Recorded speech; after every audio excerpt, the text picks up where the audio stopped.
como canal de YouTube y Libre Expresión, queremos analizar el pronunciamiento militar, ya que este año se cumplen 50 años desde aquel 11 de septiembre de 1973. Hemos invitado especialmente a este espacio de conversación a Simón Vallivian Bijman, a quien saludo y le doy las gracias por estar presente hoy en día en el programa de Chile News. Y quiero que nos cuente quién es él. Tengo algunos datos de que fuiste exalumno del St. George, periodista licenciado en Historia con máster en Comunicación Social en la UAI y consultor cultural en la Corporación 11 de Septiembre. Así es. Bueno, muchas gracias por la invitación, Camil. Sí, efectivamente, como dices tú, soy egresado del Colegio St. George, lo cual desde muy temprana edad me empezó a permear, ¿no es cierto? Es un colegio que tiene, se puede palpar muy bien el ambiente político, hay mucha discusión política en el colegio, hay mucho exalumno que es actualmente y fue del mundo político, entonces ya desde muy joven un poco permeado de esa realidad. Y después, claro, soy, como dices tú, periodista, licenciado en Historia, que es mi pasión la historia, pero lamentablemente nunca me dediqué a la historia. Dentro de las actividades que en alguna oportunidad hice, hoy día ya estoy más desligado, fue actuar como consultor, como gestor cultural dentro de la Corporación 11 de Septiembre. Perfecto. Bueno, por ahí uno te busca en Google y aparece inmediatamente la entrevista que te hicieron en The Clinic. Sí, Cuéntanos cómo fue esa experiencia, quién te entrevistó, cómo fue la tónica que tuvo esa entrevista. Mira, fue una entrevista en el contexto de este cargo que yo ostentaba, digamos, como gestor cultural dentro de la corporación. Me contactó precisamente un joven que trabajaba en el diario The Clinic, que era exalumno del St. George, entonces ahí apareció el vínculo, y a él le pareció también muy interesante poder entrevistar a alguien de la Corporación 11 de Septiembre, que de alguna manera es como una suerte de referente del pinochetismo, pero de una persona joven. Estamos hablando de una entrevista de hace 10, 15 años. Exacto. Pero efectivamente fue...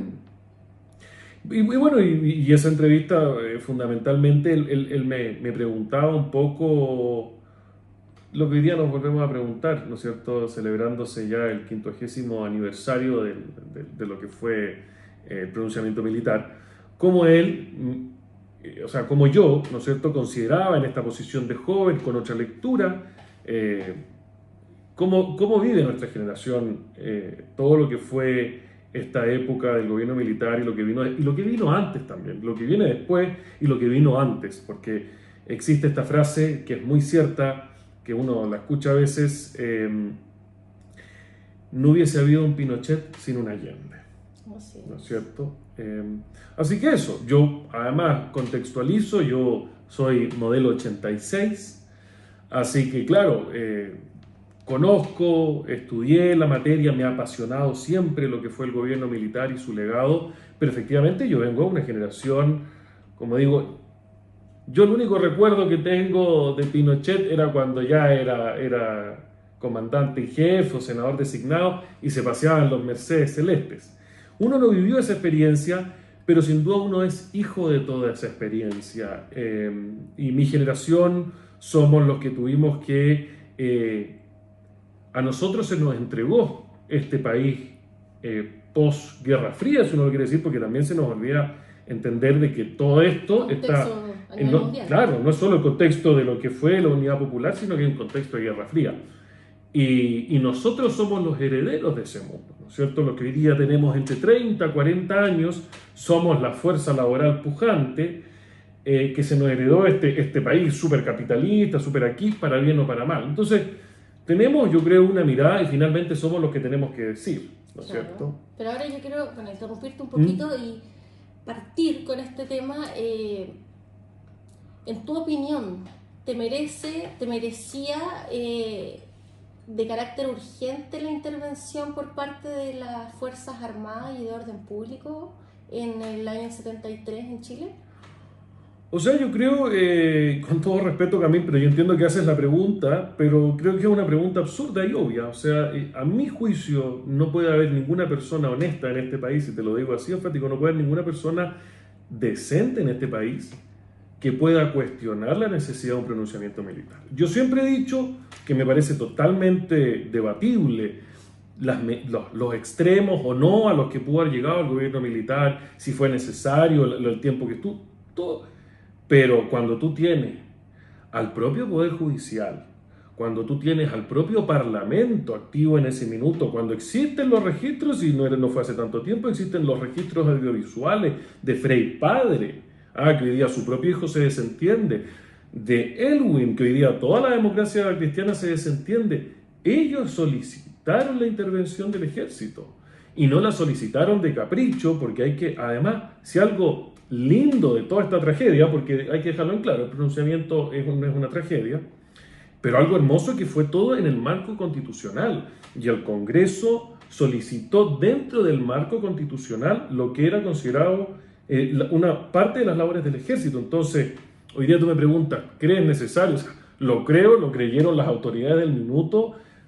Vuelvo a decir, yo creo que hoy día no hay nadie con una honestidad intelectual mediana que pueda llegar a decir, no, es que no era... O sea, No, ahora, ¿por qué te pregunto y te interrumpo nuevamente? Sí. Porque finalmente hoy día vemos autoridades, el mismo presidente ayer emitió un Twitter a raíz de las palabras de Luis Silva con respecto a la admiración que él siente por el gobierno de Augusto Pinochet, específicamente como estadista. Entonces, posteriormente a esas palabras aparece el presidente tuiteando que fue un dictador, que fue un ladrón y que fue un cobarde hasta el último minuto por tratar de evadir la justicia. Entonces, en ese contexto es mi pregunta, que parece muy obvia, pero dado que nuestros mismos líderes gubernamentales se refieren así, de esa manera, al pronunciamiento militar, casi que defendiendo, o sea, derechamente defendiéndolo. O sea, es que yo creo que en pos de también la historia hay que separar. Una cosa es el pronunciamiento militar. Discúlpenme, Estamos en vivo. estamos en vivo y a mí sonándome el celular. Cosas que pasan. Pero como te digo, yo creo que es muy importante hacer una diferencia entre una cosa es el pronunciamiento militar, ¿no es cierto? Aquella tarde del 11 de septiembre de 1973, que, como vuelvo a insistir, es absolutamente innegable. O sea, el quiebre institucional. Allende fue un dictador. Allende gobernó fuera de la Constitución. Violó totalmente la Constitución. ¿Por qué? Específicamente, ¿por qué? Cuéntanos por qué. A ver, existen un sinnúmero de razones y de hecho, ¿no es cierto?, existe finalmente esta solicitud que le hace el Congreso, ¿no es cierto?, incluso previo a la solicitud al Ejército, en donde se declara que el gobierno ha quebrado la Constitución. Y cuando tú quiebras la Constitución es un gobierno ilegítimo. Y eso es súper claro que la gente lo entienda. La legitimidad de un gobierno tiene dos componentes fundamentales. Primero, la voluntad popular, que es incuestionable. Uno podrá decir, no, es que el sistema en esa época ganó con 2 millones de votos, pero era el sistema, tenía legitimidad popular. Pero tú tienes que tener legitimidad constitucional. Exacto. ¿No es cierto? Hitler también fue elegido democráticamente, pero finalmente rompen sus propias constituciones. Y afortunadamente, o mejor dicho, desgraciadamente, Hitler no tuvo un Pinocho que le pusiera freno. Pero Salvador Allende y compañía, porque era todo el ciclo, si Salvador al final Allende era un títer, era un gallo, un ñuñoíno, como diríamos hoy en día, que fue también llevado, pero iban a terminar en eso y ya habían violado la Constitución. No se nos olviden lo que eran los grupos de amigos personales, habían civiles armados, y no es ningún misterio que los dictadores se codean con los dictadores. ¿Y cuánto tiempo pasó aquí Allende? 2, 3 meses, si no mal recuerdo. ¿Y qué le trajo Allende de regalo? Estamos hablando de un mandatario a otro. Le trajo una corona de la paz, le trajo una paloma blanca, no, le trajo un fusil AK-47. Entonces, el mensaje es evidente. Tú te estás dando cuenta, si estos son dictadores, y lo vemos hoy día, ¿no es cierto? Y Chávez se codea con los de Irán, se codea con los de Cuba.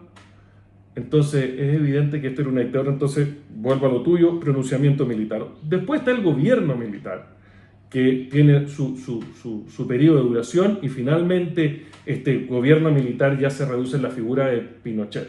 Y finalmente el resto de los comandantes, por razones que uno ahí también son muy interesantes de conversar, pero finalmente deciden que es el comandante en jefe del ejército quien debe asumir esta cabeza indiscutida.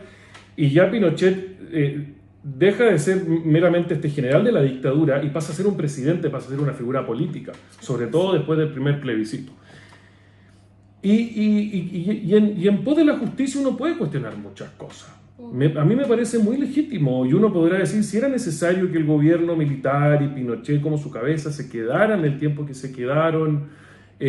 No podemos desconocer, y a mí como pinochetista me parte el alma, pero también están los temas bancarios, el Banco Rix, hay muchas cosas. Pero como dicen también, quien esté libre de pecado, que tire la primera piedra. Así es, así es. Ahora, respecto a lo que tú me preguntas, por un lado, no me parece que el profesor Silva haga ese tipo de declaraciones, que yo creo que son amateur, y demuestra también que el Partido Republicano no está todavía acostumbrado al poder. Pero cuando tú eres de alguna manera la cabeza, porque el profesor Silva fue la gran cabeza de los consejeros constituyentes republicanos. Cuando tú te posicionas como el líder, además de una bancada que arrasó, o sea, ustedes tienen el peso de la nueva constitución sobre sus hombros, yo creo que son comentarios que hay que tener un poco más de tino. Y en el presidente de la República, absolutamente. O sea, tú como presidente de la República no te puedes enfrascar en una discusión, y me parece patético, ¿no es cierto?, de tener un presidente joven, que es el presidente del futuro, empezar a hablar de lo que pasó hace 50 años, y además en un timing muy conveniente. O sea, lo hace 24 horas antes de su cuenta pública, donde sabe que no tiene nada que mostrar, entonces quiere distraer la atención con una historia. Y yo digo, cada uno es libre de su opinión, y yo siempre he dicho, yo convivo con gente que lo encuentra un asesino y que lo encuentra un héroe a Pinochet, pero la dignidad del presidente de la República debe ser incólume. Y este jovencito que nos gobierna se ha demostrado una y otra vez que él no tiene esa dignidad. Se enfrascó en una pelea con los fotógrafos en La Moneda, les contesta como quiere, bueno, para que a hablar cuando se metió en el tobogán. O sea, es un hombre que yo creo que no tiene la madurez, independiente de su opinión respecto al gobierno militar. Él no entiende que como presidente de la República no se tiene que enfrascar en discusiones, lo ha hecho también con la tercera, no corresponde. Bueno, igual yo quiero citar las palabras en el Twitter que emitió ayer el presidente Gabriel Boric, donde dice que Pinochet fue antidemócrata. Y yo quiero hacer una aclaración, porque digamos que un presidente antidemócrata no llama a plebiscito al pueblo, ¿no es verdad? No, efectivamente. Entonces aquí Pinochet sí llamó a un plebiscito, lo cual cambió la situación y volvimos a la llamada democracia. Entonces un presidente que es realmente dictador no hace eso. Maduro no hemos visto que haga eso. Fidel Castro tampoco hemos visto que haga eso. Sí, lo que pasa es que tampoco vamos a tapar el sol con un dedo. Este fue un régimen autoritario. Este fue un régimen autoritario, efectivamente. Y ellos tampoco, a diferencia, como tú dices, de Chávez y este tipo de personajes, el gobierno militar jamás pretendió disfrazar esto de democracia. Pero efectivamente tú tienes razón. No creo que Pinochet haya sido antidemócrata. Él no gobernó con democracia. A partir del año 73, es institucionalmente una maravilla, es ejemplar, lo mencionábamos al comienzo. No solo surge, porque esto no fue un golpe de Estado, aquí no salieron los milicos a las calles, aquí surge desde una manera, por eso yo no hablo de golpe, porque es distinto. Aquí es el Congreso que llama al ejército a que se pronuncie. No, y la propia gente, que bueno, las mujeres tiraban maíz afuera de los... Efectivamente, además está la voluntad popular de manifiesto. Pero ellos, como te digo, entendían de que este era un trabajo que tenían que recibir, resolverlo y entregarlo. Y así fue. O sea, ¿qué dictador construye? No se nos olvide que el Congreso en Valparaíso fue construido por el gobierno militar. Y fue el propio gobierno militar el que entregó las bases, y la Carta Gantt, por decirlo de alguna manera, de lo que sería el retorno a la democracia. Y el mundo miraba a Chile como estos locos. ¿En qué parte del mundo se ha visto, Camil, que el dictador entrega el poder al partido de oposición voluntariamente y después ese dictador se sienta en el Congreso y todo paz y amor? Como tenía que ser, si esto fue un proceso. Y a algunos no les gustó y todo, pero funcionó. Y Elwin siempre lo dijo. Elwin siempre lo dijo. Yo pude gobernar sin ningún problema teniendo a Pinochet de senador. Nunca tuve miedo. Y dijo, y la de Pinochet fue una dictadura popular. Lo dijo el propio presidente Elwin, del que hoy día la ADC, que ya es un partido de izquierda, se desentiende. Ahora, quiero meterme en un tema un poquito álgido dentro de este tema que ya es un poco complejo. Cuando uno ve que la ministra Camila Vallejos dice que este gobierno militar fue responsable de una masacre a la mayoría del pueblo chileno, ¿cómo tomas tú esas palabras? No, eso es pura ignorancia infantil, eslogan universitario. La verdad que uno de las cosas cuando estudia la historia las tiene que poner en perspectiva, ¿no es cierto? Y tiene que entender los tiempos y los momentos, ¿no es cierto? Como yo siempre digo, en el siglo XIV, en el siglo XV, en España, el día domingo, el panorama era ir a ver cómo quemaban árabes y judíos. ¿Eran todos malos en esa época? España era constituida, no solo España, Europa entero, el mundo entero, la esclavitud. La esclavitud era una práctica totalmente habitual en todas partes del mundo. ¿Eran todos malos? No, hay que entender las cosas en su mérito y en su contexto. Sí. Ahora yo te quiero interrumpir porque respecto a eso hay una historia que tú y yo conocemos de la Quinta Vergara, que era lo que esto ilustra muy bien esta que estamos conversando. Efectivamente, sí, eso es una historia, pero primero entendamos el contexto. Esto era una guerra fría, que niñitos como la Camila Vallejo, o como nuestro presidente que ni siquiera tiene un título profesional, no entenderán lo que era la Guerra Fría y cómo este planeta estuvo al borde de una guerra nuclear. Y en este ajedrez de la guerra nuclear, que a diferencia de las guerras mundiales que afectan a algunos sectores del mapa, la guerra nuclear es global, Chile jugó un rol esencial, y lo dicen muchos historiadores. El proyecto marxista que se quería instalar acá y su posterior fracaso es fundamental para entender la caída del muro de Berlín. Entonces hay todo un contexto. ¿Y de qué sirve este contexto? Y aquí voy a tirar una frase, una idea que es un poco álgida y controversial, pero si uno le da vuelta no lo es en lo absoluto. Cuando de repente la gente dice, es que ninguna muerte lo justifica. No, eso es mentira. Las muertes sí se justifican. Porque resulta que en este país todos celebramos el 18 de septiembre, porque simbólicamente es la fecha en la que nos emancipamos de la corona. Esa emancipación requirió muertes. Me perdonarán los historiadores, no tengo pero del orden de más de 20.000 personas murieron, incluyendo niños, mujeres, muchas atrocidades, incluso cometidos por los ejércitos patriotas. Pero era en pos de la libertad. Entonces, sí, las muertes sí se justifican.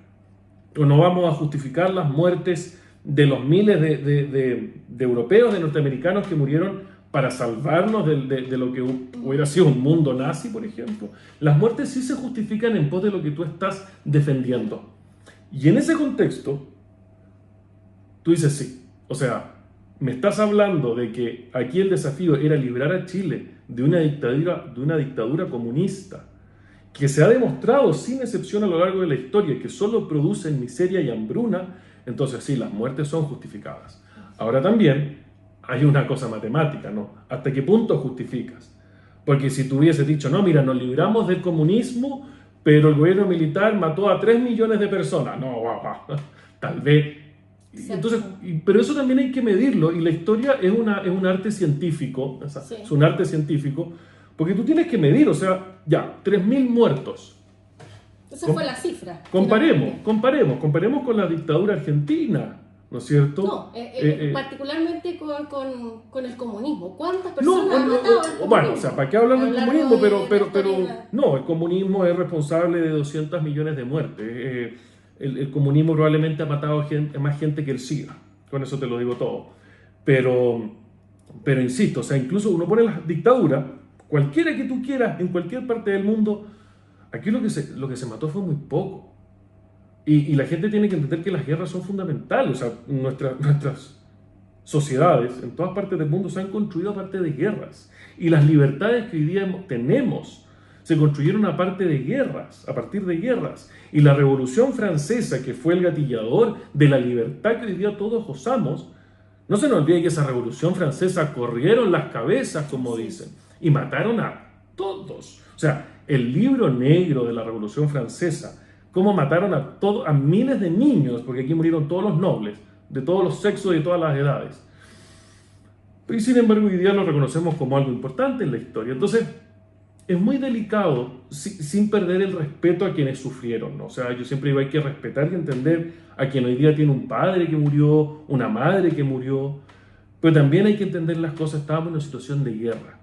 Y no vamos a tapar el sol con un dedo, aquí iba a haber guerra. Aquí la población estaba armada. Carrizal Bajo, para la gente joven tal vez, como nuestro presidente que no saben, Carrizal Bajo ha sido la mayor importación de armas ilegales en la historia de América Latina, de un continente que está lleno de narcotráfico. O sea, aún así, con todo eso, era la importación de armas ilegales más grande. O sea, aquí se iba a armar.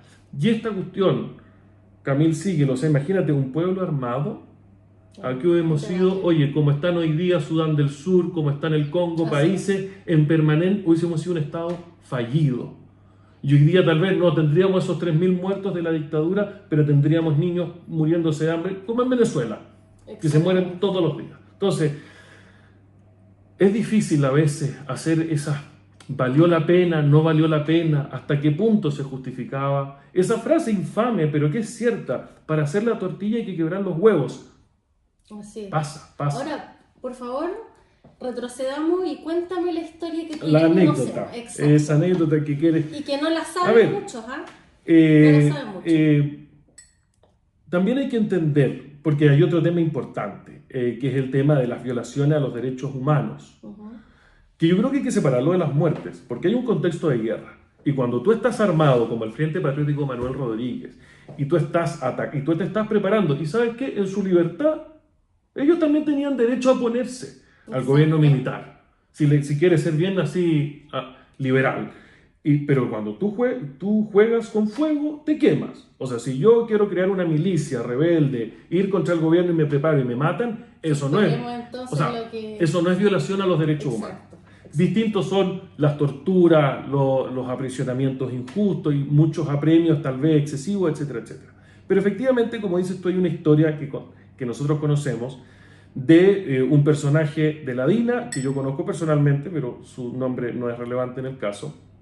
Pero yo una vez le pregunté, porque él participó efectivamente de torturas. Y le digo, ¿cómo tú hoy día con los años justificas eso? Yo lo puse así entre la espada y la pared. Y él fue muy simple y me contó una anécdota. Nosotros, no recuerdo qué año, ¿no es cierto?, pero pleno gobierno militar, al comienzo, en los años más complejos, venía, ¿no es cierto?, el Festival de Viña. Y nosotros sabíamos por información de que había un auto, a través de la inteligencia, ¿no es cierto?, de lo que era la DINA, teníamos información de que había un auto en los estacionamientos de la Quinta Vergara con suficiente dinamita para reventar el lugar completo. Con 5.000 personas. Con toda la gente que cabe en ese lugar. 5.000 personas. Todos iban a morir. ¿Y cuál es el dilema? Y yo tenía 10 personas. Y yo sabía que uno de ellos sabía. Y es más, me dice, de esos 10 habían otros 4 que podían ser culpables. Pero yo sabía, me dijo, que habían 5 por lo menos que eran totalmente inocentes. No sabía cuáles, pero... Entonces, te pillo, bueno, ¿y qué hago? ¿Me voy a sentar a dialogar con esta gente si la dinamita no va a esperar? Exacto. Y me dice, y finalmente, Dios me perdone, me dijo, pero tuvimos que torturarlos a todos hasta que a uno le sacamos la verdad y salvamos a 5.000 personas. Exacto. Entonces, lo que pasa también, Camil, que como yo digo, en este siglo XXI, donde vivimos esta paz fantástica, esta pax del siglo XXI que no se conocía hace 50, 70 años atrás. Vivimos en un bienestar material y de salud tan grande que nos cuesta entender. Nos cuesta entender los sacrificios que implican. Y entonces tú dices, chuta, ¿qué hago? ¿Tengo que torturar gente para salvar a 5.000? ¿O tengo que respetar los derechos humanos de estas 10 personas? Bueno, y los 5.000 murieron. Exacto. El mundo no es tan fácil, no es tan blanco y negro. Y cuando tú estás en una guerra y tienes el botón, todas estas teorías de los derechos humanos que se discuten en los grandes salones se desvanecen. Después de la guerra. Y todos son generales después de la guerra. Exacto. Bueno, y por último, ya para finalizar esta entrevista, quiero comentar las palabras que también escuché en CNN ayer, en donde hay un proyecto de ley que busca sancionar a aquellas personas que justifiquen o que no reconozcan que hubo delitos de derechos humanos involucrados en el gobierno militar. O sea, que va desde los 41 días a los 60 días de cárcel y con multas que llegan hasta los 2,5 millones de pesos. Entonces, ¿de qué libertad de expresión estamos hablando? De la única libertad de expresión que históricamente ha conocido el socialismo. Sí, esto no es ninguna sorpresa. El socialismo en sus distintas variantes siempre ha hecho esto. Lo ha hecho toda la vida. Reinventar la historia está en sus postulados, está en sus estrategias políticas. Entonces, y esto de la censura es fundamental. Lo hizo el socialismo alemán, ¿no es cierto? El nacionalsocialismo lo hizo el socialismo soviético, pónganle con los apellidos que quieran, pero todos aquellos regímenes que aspiran a la centralización del poder a través del Estado van a crear su propia historia, van a crear su propio metarrelato. Y para tú crear tu propio metarrelato tienes que acabar con los otros. Entonces nadie puede... Es absurdo. O sea, ¿cómo vas a meter preso a alguien por opinar distinto a ti? Sin perjuicio, eso es la teoría. En la práctica todos sabemos que esto es un circo. Estos son los típicos vejestorios obsoletos de siempre. La Carmen Hertz, que ya es patético, es obsoleta, no existe en la realidad la Carmen Hertz.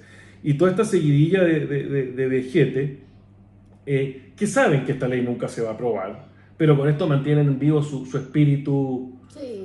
Esta lógica de divide y vencerás, porque ellos lo único que quieren es mantener a la gente dividida. Oye, ¿y si el de al lado cree que Allende lo hizo al después y que Pinocho era un monstruo? Yo puedo vivir perfectamente con eso. Tal vez no me sentaré a tomarme un trago con esa persona, pero aquí somos todos distintos. Entonces, como te digo, eso por un lado, y segundo, es absolutamente de una sinvergüenzura, ¿no es cierto?, que toda esta gente que hasta el día de hoy sin ninguna vergüenza celebra el régimen chavista, celebra el régimen castrista, ¿no es cierto? Dijo, perdona, Marisela Santibáñez también apareció ayer en el Congreso diciendo que el perro está bien muerto, refiriéndose a Jaime Guzmán.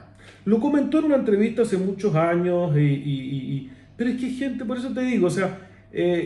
¿Qué pasó ayer? ¿Lo volví a seguramente. Lo que pasa es que el diálogo, el entendimiento, la empatía, la reflexión, no provienen de forma espontánea. Eso proviene de mentes educadas, de mentes abiertas al diálogo, de mentes instruidas. Por eso es tan importante leer tanto en la vida antes de empezar a abrir la boca. Pero toda esta gente es gente que es absolutamente ignorante, y no solo en términos de conocimientos en particular. No saben pensar, no entienden. Entonces, a mí que salga un niñito como Gabriel Boric hablando de lo que fue el gobierno militar, o sea, decíamos, ¿qué va a entender él del contexto global en que se vivía, de lo que fue la Unión Soviética, de lo que fue todo esto? Entonces, y que salga la otra parlamentaria Santibáñez hablando tonteras, perdón, o sea, que diga eso... No le da ni para dirigente de feria, con todo respeto a los dirigentes de feria, que creo que son bastante más dignos que esa mujer. Entonces, mira, no da ni para cabida política. O sea, claro, empezar a analizar a estos personajes, sí, creo que hasta resulta irrelevante porque van a ser una anécdota. Sí. Lo que sí es importante es analizar el sentir de la gente. Y ya han salido las encuestas. Y lo decía, creo que la misma Carmen Hertz, se me fue el apellido Lagos. La Marta Lagos. Ella misma lo reconocía. Este es el único dictador en el mundo que después de medio siglo tiene una aprobación de un tercio de la población. Sí, sí. ¿Cachai? Y esa es la figura de Pinochet, porque si tú haces la pregunta, ¿usted justifica el pronunciamiento militar? Yo creo que el 70% te dice que sí. Entonces eso te habla de que se hicieron las cosas bien. Y la historia lo ha demostrado.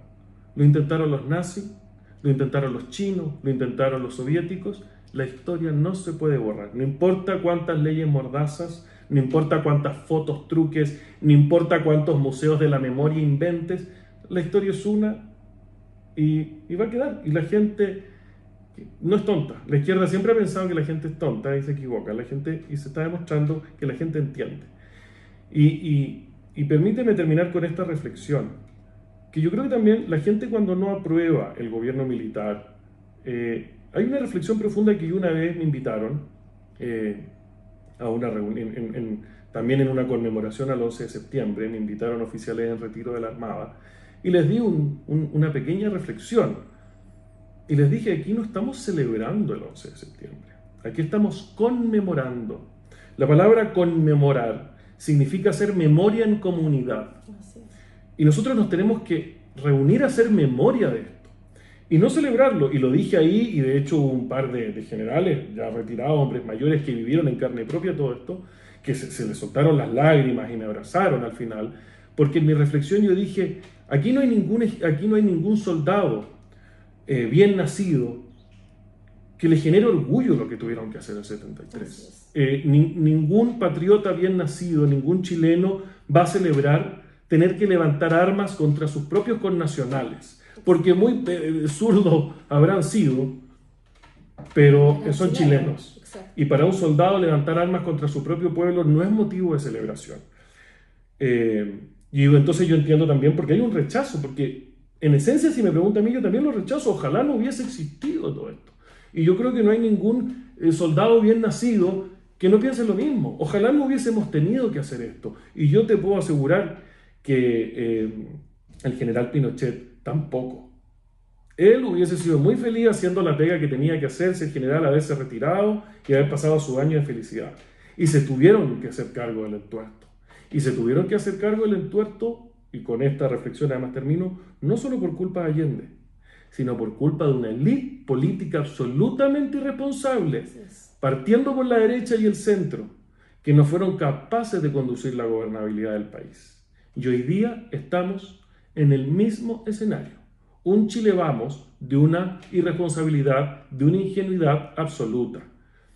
Un centro que no existe, que hoy día lo está tratando de tomar amarillos, pero amarillos que los encuentro muy bien intencionados. Si sumáis la edad de todos sus militantes son como 6 millones de años, porque son puros viejos obsoletos, bien intencionados. Entonces hoy día hay un centro huérfano, una derecha absolutamente desorientada, porque Charper, Macaya, Chaguán y compañía, no sé para dónde van, y una izquierda que hoy día está en manos de jóvenes absolutamente ideologizados. Entonces estamos en el mismo escenario de irresponsabilidad política. Pero también el contexto ya no es la Guerra Fría. Yo sé que hay muchos de tus televidentes que dicen, no, y aquí lo que falta es que el ejército vuelva. El ejército no va a volver, porque ya aprendieron lo que les pasó la primera vez y cómo Chile les pagó. En Punta Peuco. Exactamente, pero además ya no están los tiempos. Sí. Ya no están los tiempos. Hoy día... No, mira, no hay personalidades con los pantalones. Y no se justifica. Tal vez a algunos nos gustaría ver a los tanques en las calles, pero honestamente no se justifica. No estamos en un contexto de Guerra Fría. Pero es peor, porque si esto continúa, vamos a entrar en un letargo de decadencia discreto, paulatino. Y en 15 años más, este país, Camil, va a ser irreconocible como vamos. Así es. Así es. Y la receta para evitar eso será en otro programa. Perfecto. Bueno, muchas gracias, Simón, por habernos acompañado en este programa. La idea era conversar respecto a esta conmemoración que se acerca de los 50 años desde el pronunciamiento militar. Así que les damos las gracias por estar presentes, acompañarnos y nos estaremos viendo en otro programa.